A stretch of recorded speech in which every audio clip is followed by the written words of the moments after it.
Welcome to the anti-spiritual Spiritual Club. And today we have a very special dead guest, U.G.Krishnamurti, the guy whose book started with, I quote, "My teaching, if that is the word you want to use, has no copyright. You're free to reproduce, distribute, interpret, misinterpret, distort, garble, do what you like, even claim authorship. Open any other spiritual book. They are all copyrighted, nothing but the products of the spiritual holy market. But U.G. Krishnamurti, one of the few people I trust." Con men, I call them, all including your Buddha. They fooled themselves, totally. You could only see my face while I was reading and watching many of his talks. He's leaving you with not blankness, not void, not emptiness, not any of those things, though he's leaving you with despair. This body is interested in eating and fucking. Nothing else is there. Nowhere to go, nothing to do, no one to follow including him, nothing to learn, nothing to improve, and nothing to create. Whatever we have discovered so far have been used by us and still we are using to destroy every form of life on this planet. Although I had a very strong inner conflict about this video, still with a slight admixture of my own experience and vision, I would like to present to you some sort of poetic dialogue Between the truth in the face of UG and the lie in the face of typical spiritual seeker.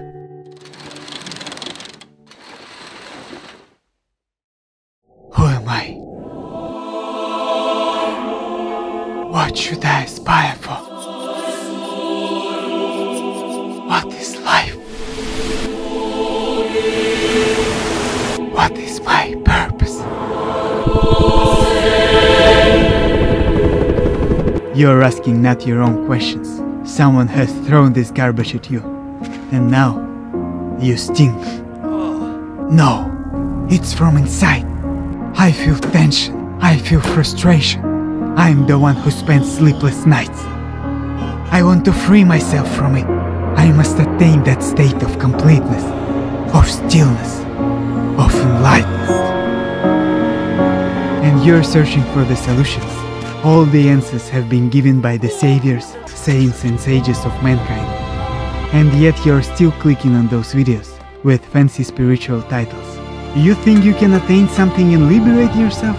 By reading books, listening gurus, following philosophies, practicing awareness, meditation and yoga?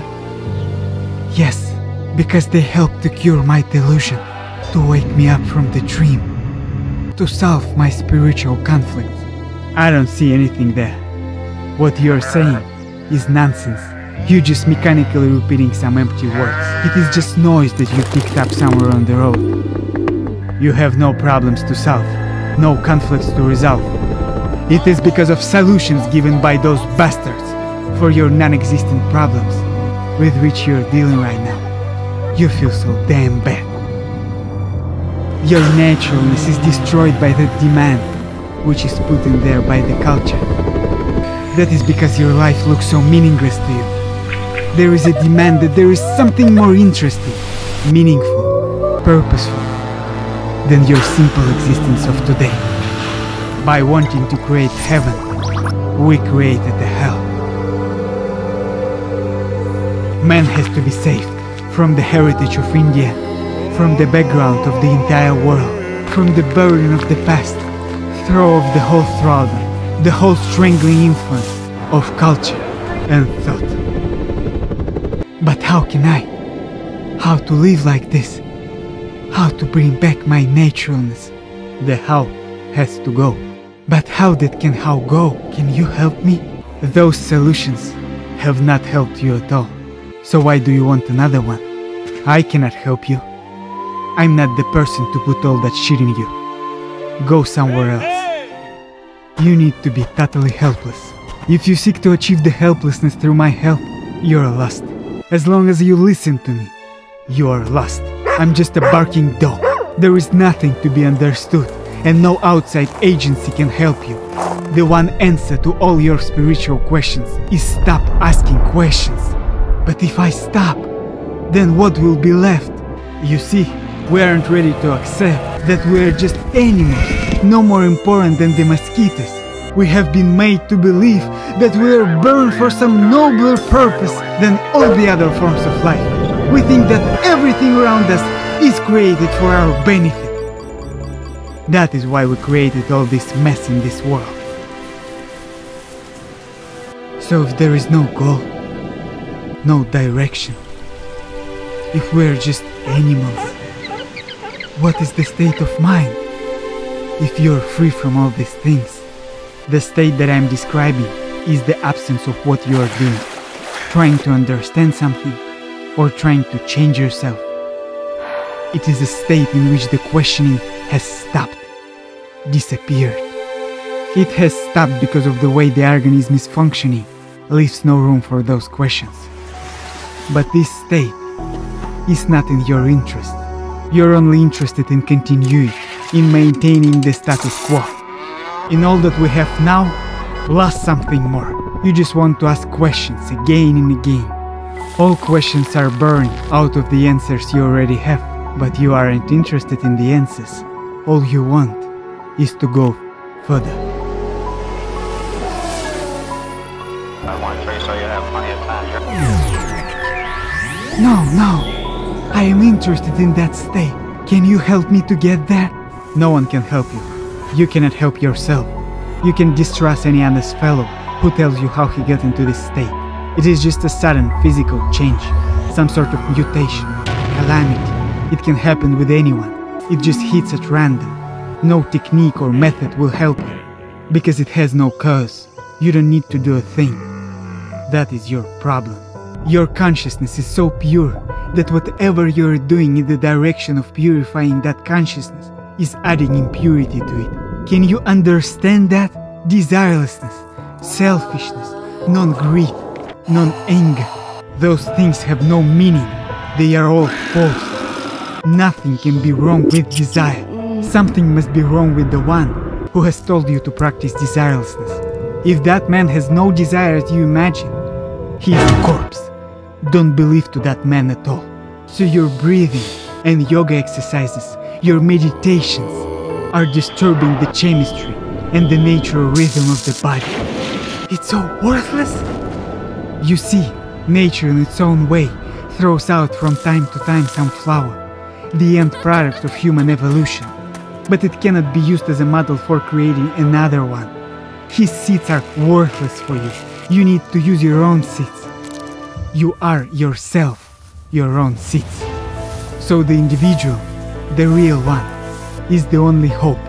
And you cannot become an individual, you cannot become a unique creature unless you burn the whole background. Clean all the trash.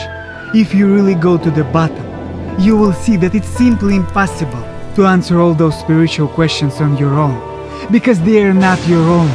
So the question explodes, and like a nuclear explosion, it leaves nothing. That breaks the continuity of thought. So that flower, what value has that individual to mankind? No value. You can put it in a museum and look at it, admire, write poetry, or you can crush it and throw it away. It is of no use to society at all. It is just there.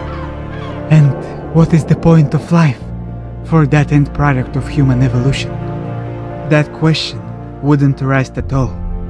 The search is always the wrong direction. Everything is thrown out of his system. Once the question how to live is dropped, living itself becomes the most important thing. That person is not interested in learning, creating, helping, or preaching anything. You can call him selfish, but for that dude, selfishness does not exist. This spiritual trap isn't there anymore. Neither he is interested in condemning, punishing, or fighting with anyone. He needs just money to survive in this world. Whoa, not much left. I think I understood.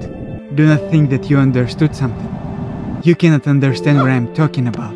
It is not possible for you to listen to me without interpreting. I'm all the time trying to knock off the reference point. When the reference point is absent, there is no need to understand me. You understand? Yeah, but there is no but. No further conversation necessary. There is no room for one more word there.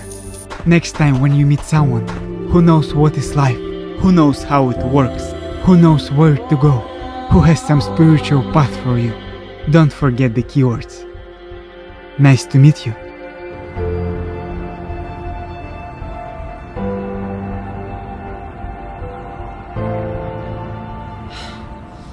And goodbye.